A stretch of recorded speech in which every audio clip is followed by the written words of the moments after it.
You see it all over the internet, right? A new, obviously healthy diet rule. It sounds super logical, it feels disciplined, and you know what? At first, it even seems to work. But long-term, it quietly messes people up. So what is actually going on behind the scenes? Let's get into it. I bet you've heard this one a million times. Just cut out all carbs. It's so simple, right? A clear rule to follow. It promises you control. Or how about this classic? Never eat after 8 p.m. It's another one of those absolute rules that feels like this easy-to-explain secret to getting results. And then there's this whole mindset, if you're hungry, you're doing it right.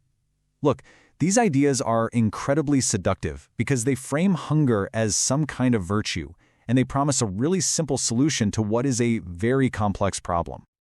Thing is, those short-term results, they're only a tiny, tiny part of the story. So if these rules are basically designed to fail in the long run, why do they feel so right at the start? Let's talk about why this advice is so convincing in the first place. It's because in the beginning, it's kind of like a magic trick. It seems totally real until you start to see the strings. This whole timeline probably looks a little familiar, doesn't it? That initial drop on the scale is super exciting, but a lot of the time it's just a temporary change in water weight. And then after a few months, biology starts to fight back.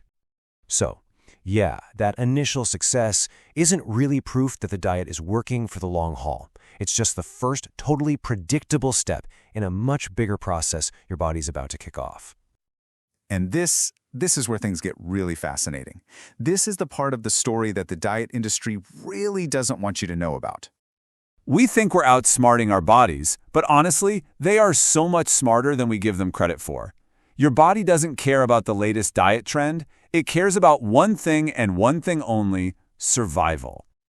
So here's the most important point. Metabolic adaptation isn't a failure. It's actually a sign that your body is working perfectly. It's this incredibly intelligent survival mechanism that's just efficiently slowing things down to protect you from what it thinks is starvation. And as part of that survival response, think of your body like a thermostat. When you cut calories too drastically, it cranks up the heat on your hunger hormones. It's actively trying to get you to eat more to bring things back into balance. And at the exact same time, it's dialing down the hormones that tell you you're full. It's like trying to fill a leaky bucket. It feels like no matter what you eat, it's just harder and harder to actually feel satisfied.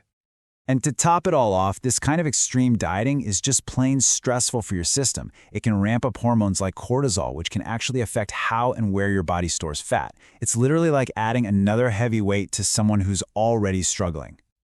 Now, this perfectly explains the mental side of things. When you tell yourself you can never have a certain food, what happens? You just want it more. It's classic reverse psychology, and it creates this cycle of restriction, obsession, and guilt that has absolutely nothing to do with willpower.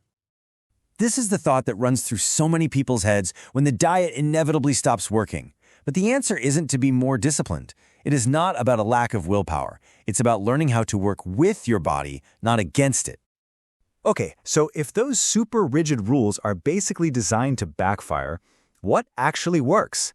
Let's look at a much more flexible, sustainable path that science actually supports. Notice how none of these are extreme rules. This is all about making small, sustainable changes you can actually stick with. Prioritizing things like protein and fiber to feel full, protecting your sleep to help manage those hormones, and just aiming for consistency, not perfection. Real health is built on the boring weeks too. And this, right here, is the key takeaway from this whole thing. The most dangerous health advice isn't the stuff that's obviously completely wrong. It's the advice that works just enough to get you hooked, but is just flawed enough to be harmful in the long run. I'm going to guess that a lot of this sounds pretty familiar. I mean, these ideas are everywhere, and it is so easy to get caught up in them. So if you have ever felt trapped in that cycle of dieting and then blaming yourself, just comment "been there" below. I promise you, you are not alone in this. I'm going to be breaking down a lot more myths just like this one, so make sure to follow for more.